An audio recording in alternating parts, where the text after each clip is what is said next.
श्री शिवाय नमस्तुभ्यम दोस्तों। आप सभी लोग जानते हैं कि फरवरी महीने में पड़ रही है माघ महीने की पूर्णिमा, मतलब कि माघी पूर्णिमा, जो कि दोस्तों 24 फरवरी 2024 के दिन है, जिस दिन पड़ रहा है दोस्तों शनिवार। अब दोस्तों माघी पूर्णिमा का एक अलग ही महत्व होता है और ये भी बड़ी पूर्णिमाओं में से एक पूर्णिमा मानी जाती है। अब दोस्तों आज की इस वीडियो में हम आपको इसी माघी पूर्णिमा 24 फरवरी के दिन किए जाने वाले कुछ ऐसे विशेष उपाय बताएंगे, जिन विशेष उपाय को अगर आप लोग इस दिन करेंगे तो निश्चित ही आपके घर में कभी भी धन की, पैसों की कमी नहीं होगी। हमेशा सुख समृद्धि बनी रहेगी, खुशहाली आपके घर परिवार में आएगी। तो इसीलिए आप लोग इन उपायों को अच्छे से सुनिएगा और ज़रूर कीजिएगा। सबसे पहले दोस्तों हम बात करते हैं इस दिन माघी पूर्णिमा के दिन किया जाने वाला सबसे बड़े उपाय के बारे में दोस्तों, जो कि है एक दीपक वाला उपाय। अब दोस्तों ये एक दीपक वाला उपाय कैसा है और किस लिए है, किसको करना है, किस समय करना है, ये सारी जानकारी आप लोग जान लीजिए। सबसे पहली चीज़ दोस्तों, ये उपाय उन लोगों को करना है जिनके घर में धन की, पैसों की बहुत ज़्यादा समस्या रहती है। चाहे वो ऐसी समस्या हो कि भाई घर में पैसा आता ही ना हो, चाहे वो ऐसी समस्या हो कि भाई घर में पैसा आता तो है पर कहाँ पर चला जाता है पता नहीं चलता, या घर में पैसों की वजह से बहुत लड़ाई झगड़ा होता है क्योंकि पैसों की बहुत कमी है, घर में कोई अच्छे से काम करने वाला नहीं है। तो भाई आप लोगों को ये दिन नहीं छोड़ना चाहिए क्योंकि शनिवार के दिन पड़ रही है माघी पूर्णिमा, इसीलिए इसका बहुत ही बड़ा और विशेष महत्व है। तो दोस्तों एक दीपक वाले उपाय में आपको क्या करना है वो आप ध्यान से सुनिए। सबसे पहली चीज़ दोस्तों, आपको यहाँ पर ये वाला जो उपाय है ये शाम के समय प्रदोष काल में करना है, ठीक है। सुबह नहीं करना है, इस बात का ध्यान रखना है ना। तो शाम के समय प्रदोष काल में आप लोगों को क्या करना है कि आपके घर के पास में जो भी एक पीपल का पेड़ हो, किस चीज़ का पेड़ हो, पीपल का पेड़, है ना, ध्यान से सुनना, पीपल का पेड़, जो पीपल का पेड़ हो वो भी पेड़ जो है बड़ा होना चाहिए, छोटा नहीं होना चाहिए, है ना। आपने पीपल का पेड़ ढूंढ लिया। पीपल का पेड़ ढूंढने के बाद दोस्तों आपको अब अपना वह दीपक तैयार करना है उपाय के लिए। अब भाई आप पूछोगे दीपक कैसा तैयार करना है, क्या आटे का दीपक लेना है या मिट्टी का दीपक लेना है। तो देखिए अगर उचित कहा जाए तो भाई मिट्टी का दीपक लेना चाहिए, और अगर मिट्टी का दीपक ले रहे हो तो नया दीपक लेना पड़ेगा। और अगर आप लोग ये कह रहे हो कि भाई हम तो सिर्फ बत्ती बनाकर लेकर जाएंगे और मंदिर में ही जो मतलब पेड़ के नीचे जो दीपक रखे हुए होंगे हम उन्हीं में अपनी बातें लगाएंगे, तो भाई ऐसा अगर आप लोग करोगे तो भाई आपको उस दीपक का जो है कुछ भी फल नहीं मिलने वाला है। क्यों नहीं मिलने वाला है? क्योंकि भाई आपको नहीं पता कि जिस दीपक में आप अपनी बत्ती लगाने वाले हो, ये बात उन लोगों के लिए भी बहुत ज़्यादा ज़रूरी है जो लोग अपने घर से बत्ती बनाकर तो लेकर जाते हैं पर मंदिर में जाकर दीपकों के अंदर जो है बाती रख देते हैं। ये बात खुद पंडित जी ने ही समझाई हुई है कि भाई अगर आप लोग ऐसा करते हो तो भाई मंदिर में किस दीपक में किस तेल का दिया जलाया गया है आपको नहीं पता, ना ही हम पता लगा सकते हैं इतने सारे दीपकों में से। और जब किसी भी आप घी के दीपक में तेल का दीपक जाकर जला देते हैं तो भाई वो दीपक का फल आपको नहीं मिल पाता है ना। इसीलिए दोस्तों सबसे सर्वश्रेष्ठ यही माना जाता है कि हम अगर कोई दीपक भगवान के लिए जला रहे हैं तो वो आटे का दीपक तैयार कर ले। हाँ, अगर आपके पास नया मिट्टी का दीपक है तो वो आप ले सकते हो, अन्यथा एक मीडियम साइज़ का आटे का दीपक आप लोग तैयार कर लेना, ठीक है। जो आटे गूंदते हो ना आप लोग दीपक बनाने के लिए, उस आटे के अंदर आप लोगों को कुछ भी चीज़ नहीं मिलानी होती है, इस बात का भी आप लोग विशेष रूप से ध्यान रखना, है ना। तो भैया आप लोग क्या क्या समझ गए कि भाई हमें एक आटे का दीपक तैयार करना है।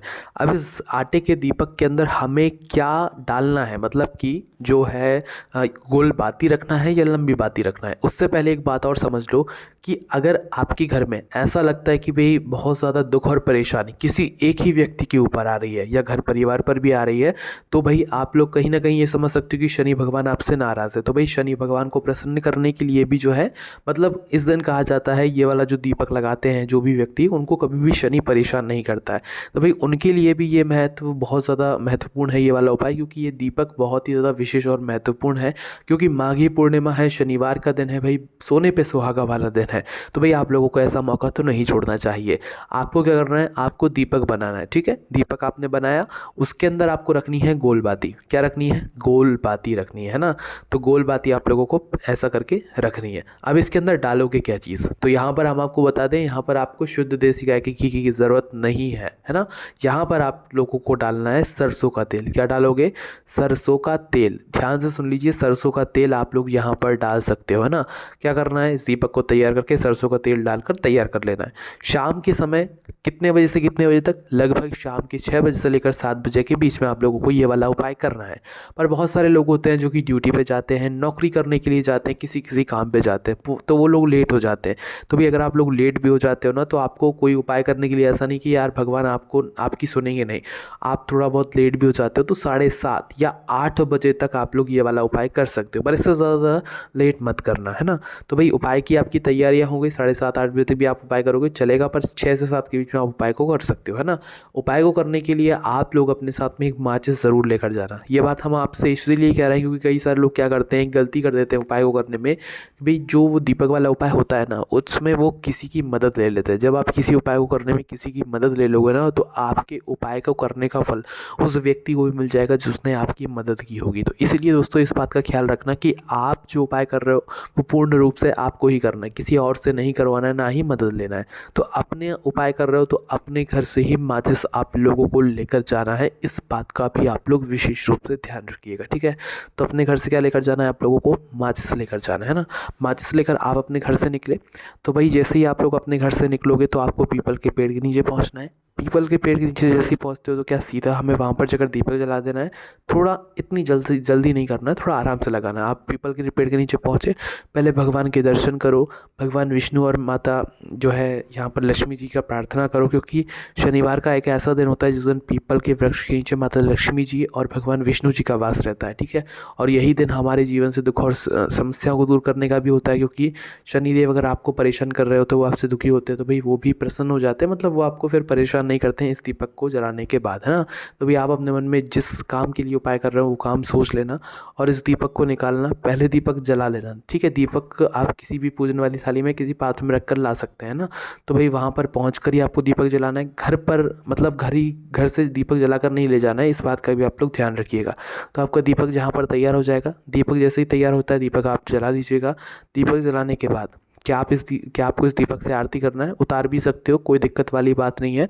आप इस दीपक से आरती भी उतार सकते हो, चाहो तो ऐसे ही भगवान का नाम लेकर भी रख सकते हो, शनिदेव का नाम लेकर रख सकते हो, या तो आप माता लक्ष्मी जी और भगवान विष्णु जी के लिए कर सकते हो, ठीक है। देखो ध्यान से सुनना, अगर आप माता लक्ष्मी जी के लिए कर रहे हो, धन की प्राप्ति के लिए कर रहे हो, तो माता लक्ष्मी जी और भगवान विष्णु जी का नाम ज़रूर ले लेना। और अगर आप लोगों को ऐसा लगता है कि भाई आपको शनि परेशान कर रहे हैं या शनिदेव को प्रसन्न करना है, तो भाई उनका नाम लेते हुए आप फिर इस दीपक को जलाना, उनसे प्रार्थना करना कि आपके जीवन में कभी कोई दुख परेशानी ना आए, ठीक है। तो इस तरीके से आप लोगों को ये उपाय करना है, पर मनोकामना एक ही सोचना है, इस बात का भी आप लोगों को ध्यान रखना है, ठीक है।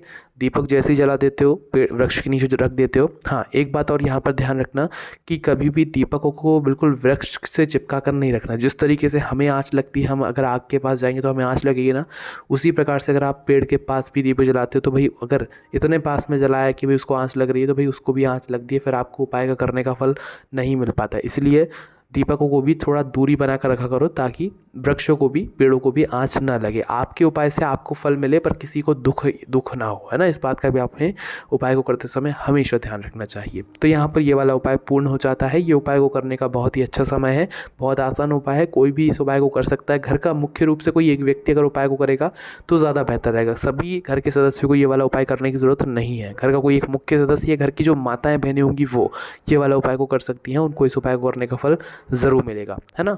इसके बाद में दोस्तों माघी पूर्णिमा है, तो भाई विशेष रूप से आपको एक काम तो ज़रूर करना है। अब वो काम क्या है वो आप लोग भी जानते होंगे, शायद नहीं भी जानते होंगे, ठीक है। वो काम है दोस्तों शुद्ध देसी गाय का दूध। अब शुद्ध देसी गाय का दूध हमने क्यों बोला, तो दोस्तों आप लोग जानते होंगे पूर्णिमा के दिन, विशेष रूप से माघी पूर्णिमा, दोस्तों माघी पूर्णिमा बड़ी पूर्णिमाओं में से एक मानी जाती है। इस दिन दोस्तों अपने घर में शुद्ध देसी गाय के दूध से बनी हुई सामग्री तो ज़रूर बनानी ही बनानी चाहिए।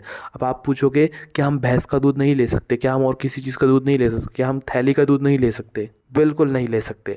अगर आप भगवान को भोग इस दिन लगाना चाहते हो, चंद्रदेव को भोग लगाना चाहते हो अपनी इस शुद्ध देसी गाय के दूध से बनी हुई किसी सामग्री का, तो भैया आप लोगों को किसी डेयरी पे जाकर अच्छी शुद्ध देसी गाय को ढूंढकर उसका दूध निकलवा कर लाना पड़ेगा। भले ही थोड़ा सा महंगा मिले, पर उसका दूध निकलवा कर लाओगे ना तो ही आपको उपाय का अच्छा फल मिल पाएगा। क्योंकि जो दूध थैली में आता है आप उसकी गारंटी नहीं ले सकते कि भाई उस थैली के अंदर सिर्फ गाय का ही दूध है या गाय और भैंस का मिला हुआ है या भैंस के अलावा भी और किस चीज़ का दूध है, आपको नहीं पता है। तो इसीलिए आप अगर थैली वाला दूध भी किसी उपाय में उपयोग करते हो ना, तो भाई उसका कोई गारंटी नहीं है कि भाई वो उपाय आपके लिए काम कर जाएगा। तो इसलिए हमेशा कोशिश किया करो भगवान शिव जी के कार्यों में, उपायों में आप लोगों को शुद्ध देसी गाय का दूध ही इस्तेमाल करना है, भैंस का भी इस्तेमाल नहीं करना है। दूध जो है आप लोगों को सिर्फ और सिर्फ गौ माता का इस्तेमाल करना है, ठीक है। तो करना क्या, तो देखिए दोस्तों, सुबह के समय आप लोगों को उस दूध से खीर बनानी है। किस चीज़ की खीर बनाओगे? विशेष रूप से चावल की खीर बनाओगे। जब वह चावल की खीर आपके घर में बन जाती है, और ध्यान रखना माताएं बहनें ही इस खीर को बनाएंगी और स्नान करके बनाएंगी, बिना स्नान किए अपने घर में उस दिन प्रवेश भी मत कीजिएगा, है ना।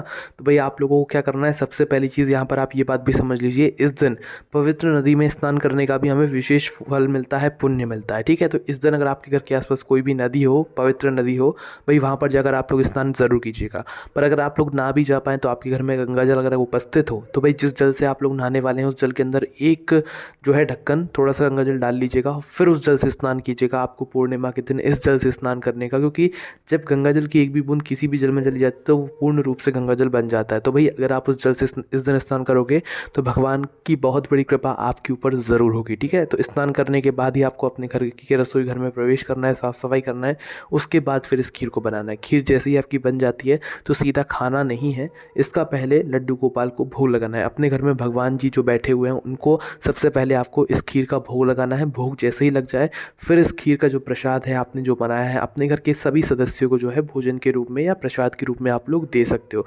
इस दिन खीर बनाने का विशेष महत्व होता है। भगवान प्रसन्न होते हैं कि भाई आज पूर्णिमा के अवसर पर, विशेष रूप से माघी पूर्णिमा के अवसर पर इस घर में शुद्ध देसी गाय के दूध से खीर बनी है और उसका भगवान को भोग भी लगा, तो भगवान बहुत ज़्यादा प्रसन्न होते हैं। तो भाई आप लोग ये काम ज़रूर विशेष रूप से कीजिएगा, ठीक है। इसी काम को आप शाम के समय प्रदोष काल में भी कर सकते हैं और भोग लगाकर मतलब इसका प्रसाद ग्रहण कर सकते हैं, विशेष फल मिलता है। बाकी दोस्तों इन सभी उपाय करने में अगर आपको कोई भी दिक्कत, समस्या, परेशानी आती है तो उसे आप हमसे कमेंट करके पूछ सकते हैं। ओम नमः शिवाय, जय भोले बाबा, श्री शिवाय, नमस्तुभ्यम।